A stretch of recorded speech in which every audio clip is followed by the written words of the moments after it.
This is Agricultural Research Council of Nigerian Television, your first agricultural TV station in Nigeria. My name is Joshua Ishal. Welcome you to yet another fresh edition of the program Aqua Farming.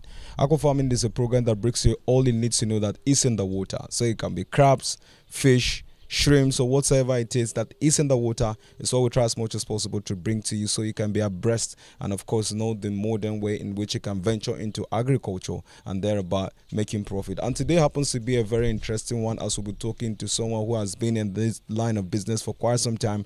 He's going to be sharing some of the nitty-gritty that all you new farmers, beginners, want to know about farming, especially fish, catfish to be specific. So stay tuned as we'll be bringing this to you.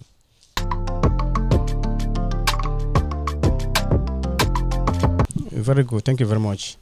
Let's say like 14 to 15 years ago, I started farming. But I started farming not just because of profit. I have passion for it. So I decided to venture into farming from one crop to another, from the agricultural area, the crop area to livestock. Yeah, it takes a lot. First of all, let me put aside the financial aspect of it. Fish farming needs dedication. You need to dedicate yourself to it, because if you don't monitor it very well, you may put millions of naira and all of them will be gone.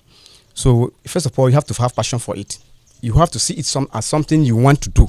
It's not as you want to do it because you want to just make money. Because one thing about fish farming, I used to tell people that I train that fish farming is not something you want to do because you base your mind, you center your mind on the profit aspect of it. If you center your mind on the profit aspect of it, you are not going to make it. That is the truth about it. From what I'm saying, when you treat the fish, you do them as, like me, when you have kids, you find out that when your kids, a child is having a headache, you need to go and buy paracetamol to give the child without thinking what it will cost you. That is exactly the same way if you are rearing any animal, especially the fishing. Like me, I used to tell people that one day I was when I was feeding one pond one day, and I noticed something. I told the person, there's a fish I'm looking for, and that fish is not eating. Something is wrong. The man said, you have up to 2,000 fish here, and why are you looking for a particular fish? How will you know that? If it's easy for me, I will be able to give my fish's name, because I train them from day one until they grow, so I know their movements. So, but that particular one has a wound on the body. So each time it's coming to eat, I will notice it, because there's a way he had a wound and I treated it and the wound left. The thing healed. So the mark is still on the body. So whenever I don't see it, something is wrong, because that one is so smart, because it's so much like eating food. So that is the thing. So why I'm talking about not putting interest first is this: when you want to train the fish and make them big, if you put interest first, if you are putting your profits in the front, you will not be able to give them the required food they are feeding. You go economically, you economize the feed you give them. At the end of the day, you end up giving them the one that will not boost them. So because that one will be a little cheaper. But if you give them the one that will boost them very well, that money you are spending is still going to that fish, and they will be big, and you get that money back. That is the truth about it. It's not about doing it because you want to. Like there was a time I tried to economize. I went for one after I was using one feed called skirting. So at the time I said, oh, let me just use local feed. I started using Blue Crown. After using Blue Crown, this particular feed.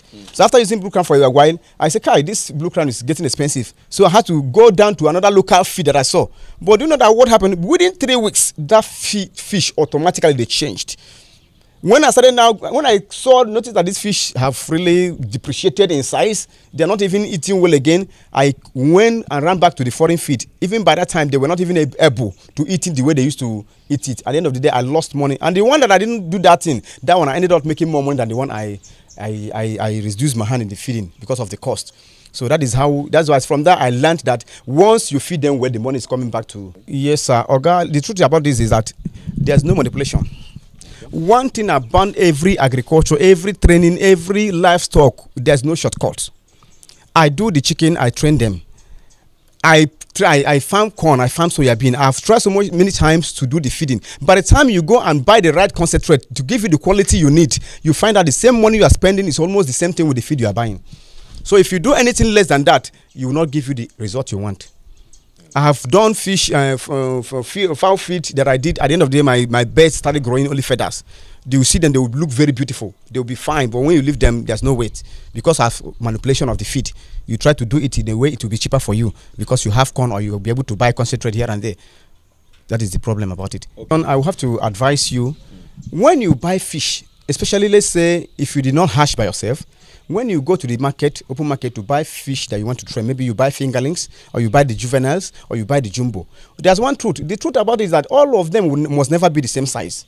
So what you want to do is, at that time, you look for a place, you have a facility, a pond, you pour all of them to give them feed for like that kind 1, 2 to 3 weeks. You monitor them. What you now do next is to bring them out. When you remove the water, you do what we call sorting. Before you stock them, you sort them according to their sizes. If you have like 3 ponds, you look at the first grade, the first sizes. You select them and put them in one pond. Then the second grade, you put them in a different pond, and the last one, you put them in a different pond. Because in the sense that this thing helps in a way that if you put all of them together, by the time you are feeding them, the bigger ones might not allow the smaller ones to feed fine. And you know, fishes are they are carnivorous animals. They eat each other.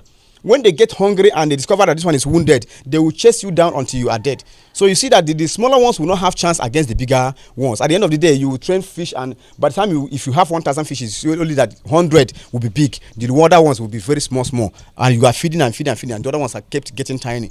But that smallest one you keep aside. By the time you start feeding them well, you see that they will still have chance to grow up. That is the secret about they say birds of the same feather flies together.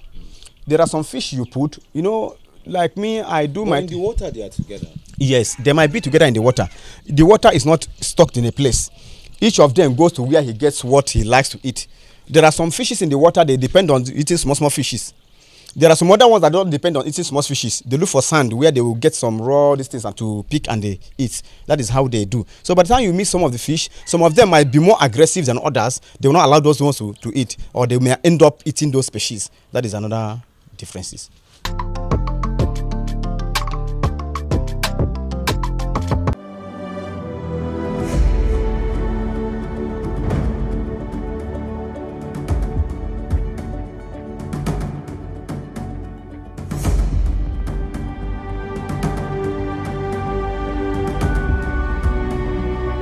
Music bed.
Thank you very much. It depends on how you want to train your fish. If you just want to do table size, there are people that do their fish at the point of 3 months. They bring them out to roast. It's even more profitable when you do them 2 months and a half and 3 months. Then you bring them out and smoke them. I say to people, the end users, directly are supplied to those people. Because by the time, one thing about the fish farming is the feed they will eat from the week when you brought them to when they are 3 months. From their 5th month alone to 6th month, they will eat more than the feed they eat from 1 month for that first 3 months. So you find out that by the time you are trying to get them big, you spend much more money. So by the time you do them, before they will start eating very well, consuming enough feed, they would have been up to 3 months. And so by that 3 months, they have not eaten a lot. You can bring them out and smoke them. So when you smoke them, you make profit. Very good. What they will bring you again is taking care of the fish very well. If you take care of them very well and feed them the way they are supposed to grow, to be fed, they will grow. They won't have any excuses. When they are sick, you notice when they are sick and you treat them, because you need to, when you are training them, when they give you some certain signs, you know that something is wrong. When you look at their body and you see some signs on their body, you find out that something is wrong. That is the truth about them. Just like fowl training, the same thing. You monitor them from the sheet every day by day. Whenever you go to their waist, look at it. If it changes color, you know something is wrong. If it turns white, there's sickness. If it turns green, there's sickness. If it's brownish, something is coming up. So if you leave it to go on, you end up losing the whole the whole bed. That's the same thing with fish. If not, when you see the sign and you treat them, they respond to treatment. The earth ponds, they are much more better than the concrete ponds. From the experience I've had, the fish you train in the earthen ponds, they are a little bit more sweet than the ones you train in the concrete pond. And they grow more faster. They have more patience. The one you have in the earth pond, you might stay for 2 days without feeding them. Some of them have a way, as long as that earth pond is not the one that you cement the ground, they'll have a way of hiding in some place to be picking up some small particles from the sand to be helping themselves, keeping themselves safe. But the one that in the fish pond, if they don't have Spinosauria in that fish pond, they will be very, very hungry. At the end of the day, it will cost you a lot, in the sense that they will be eating themselves because as a result of hunger, except you are feeding them well. So there's difference. Okay. And the earthen pond also is less expensive in managing, in the sense that earth pond, you might not be changing water, but the cost of changing water from the concrete pond is another thing. That is the truth. In this aspect, sometimes we are business people. It's not every secret we leak, but in this case now, we have to give you some tips. Okay. Like somebody came to me I had a pastor in my church, and then he said he went for fish training, and after training, going for the fish training, and he put his money inside, and the fish refuses to grow. I said, okay, very good. How did you feed the fish?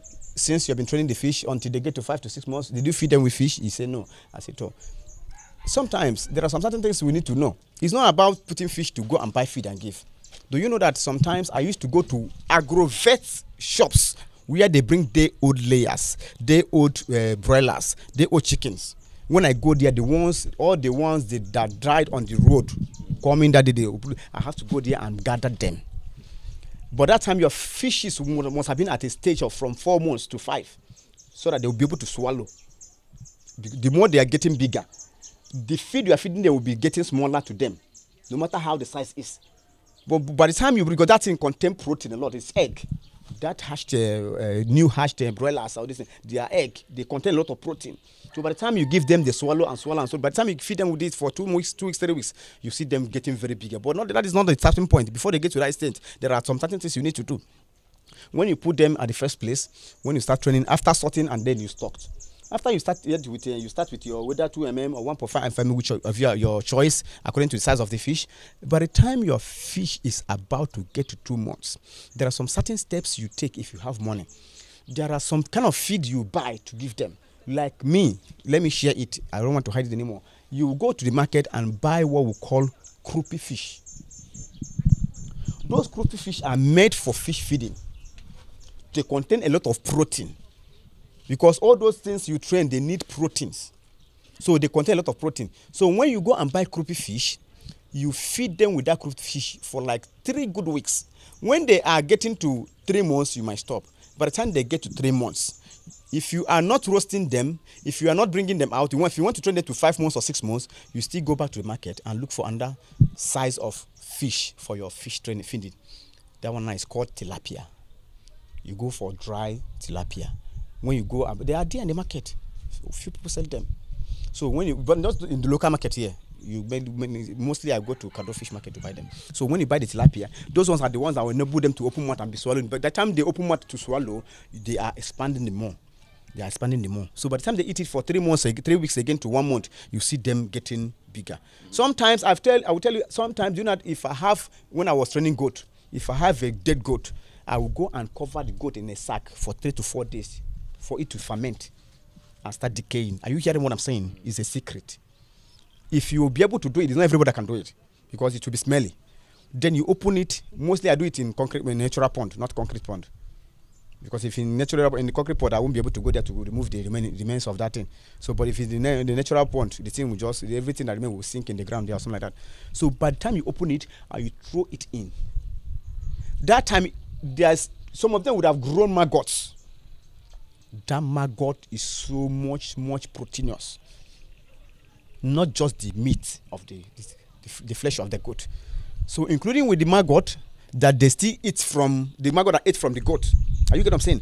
Then they will feed within 1 hour, so they would have scattered everything and finish it. You feed them like that for 1 month. When people see your fish, they will ask you what is happening. Some people, if you are ready, some people even when they go on the road, they will look for, if they see dead dog or the one that I'm going to kill. But where the problem is, if you make mistake and go and eat the one they will kill with poison, you go and put it. The moment the fish eat it, there's trouble. The poison will affect them also. So you have to be very, very, very careful. So it needs a lot of dedication, a lot of work for you to make the profit. Nothing comes easy. I get them from within here. So there are some small hotels that they come and buy that I supply that. Like the woman I showed you there. So she can make use of like 60 pieces every day. Sometimes more than 60 pieces a day. Sometimes 30, 40 pieces a day. So they are, or you go and meet the Hausa people. If they are on table size, they come and buy in kilos, depending on the price. If you settle with them, somebody can come and buy the one of 500,000, as long as you have agreed to sell at their price. So if it's okay for you, they come and they buy. So there are some other neighbors that comes to book. I want 2, I want 5. Those ones are the one you make gain with, just because the price will be a little bit higher, but they don't buy in quantity. That's another problem. And that is the thing. So there are people who wants to buy, especially when you, like from inside the town there, when I roast with smoked fish, people will always call, is your fish ready? Do you have smoked fish? Some of them will, even because of the smoked fish, come from the town to come over to the shop there to pick them. Do you smoke fish? Yes, we smoke. Yes, from what you ask me, I always have a way to answer my questions. In this point, I want to tell you, there was the other time I was talking to your colleague. I said in Nigeria, every year they will tell us they are mapped out to so billions for farmers. And that farmers, the farmers on suit in the offices are the people that collect the money and they pocket them. The money doesn't get to the farmers. I've caught people in many occasions videoing my farm in the name of using it to go and collect loan from government. But me that have been doing the farm, nobody have ever given me a dime to help me in achieving my dreams in farming. Because I know that today, if government can give me like 50 million naira today, I know how many people I will employ in the next 5 years that will be working with me. Good. So now, giving money to youths, some people will go and line up in the name of doing fish farm. And by the time government gives money, if you give 1,000 people money, I'm telling you, less than 10% of those people will use less than money for that purpose.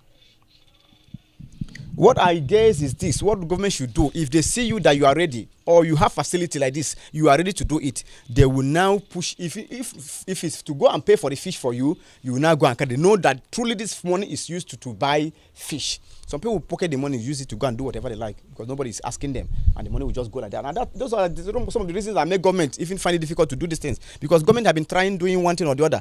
From what I've been hearing, at the end of the day, it comes to no fruition. So that is the thing. If they will help them buy their facilities, like me, there was a time I was looking for a pumping machine. I wasn't having money. I know how I scrapped before I could get a pumping machine for my fish pond that time. Are you getting what I'm saying now? That is one of the things we are talking about. So government should. I'll call you back, please. So government should look for a way of helping them directly by giving them those materials. Then you can add it with money. By the time you have given them the materials, you know they are going to make use of this material. Then they need money to follow it up. But when you just carry 10 million, 5 million, give somebody, the person will look at, will I go and start doing fish? What will I do? They will just channel the money to another thing and that is not meant for. At the end of the day, that money will waste. But by the time you train fish, even though you don't make profits, at least most part of that money must come back.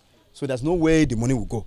That is the truth about this. In my own aspect now, if God wants to, if government want to help me, like I have these facilities, I don't have money now to stock fishes. I'm supposed to have fish. Even people are asking me, even this morning, some people are asking me, do you have Christmas fish for us? I say no, it will be only birds. It will only be broilers for meat that I will put, because I don't have the money for now, because I really did a lot of farm in the crops area. So if government will help me now, if they can give me materials, this is fish, this is I have 50 bags of feed for you. They give me, I'll be fine. If they have cash to assist me with. But in terms of the crop, there's nothing government will do for me. I choose my seeds. In terms of the crop part of my farm, that one I need money, because I know the seeds I want to plant. Like if I want to do yam now, buying 1,000 seed of yam now, I know how much it costs. So government will not give me yam. I know the species I want that will produce well for me. That one if they will give me money to do that particular one, I will buy yams. If I want to do 10,000, I know the species I will buy that will be able to produce well for me. That is the thing.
This is Agricultural Research Council of Nigerian Television. If you are tuning in for the very first time, you're right on time, or rather, you can actually keep it the date with us some other time, because we've been talking to a professional fish farmer and he's been telling us all it takes to actually farm fish and, of course, have a very good yield at the end of it all. He shares some certain sort of secrets which, to me, left to me, some cannot be able to withstand, those kind of things to make sure you feed your fishes. But whatever it is, there are some people that can go to the extra mile to make sure they put food on their table, and also they remain sustainable to actually be Nigerian, so that we can be self-reliant when it comes to fish production. My name is Joshua Isha. Until some other time where we'll be coming here, actually share some other things. Bye for now.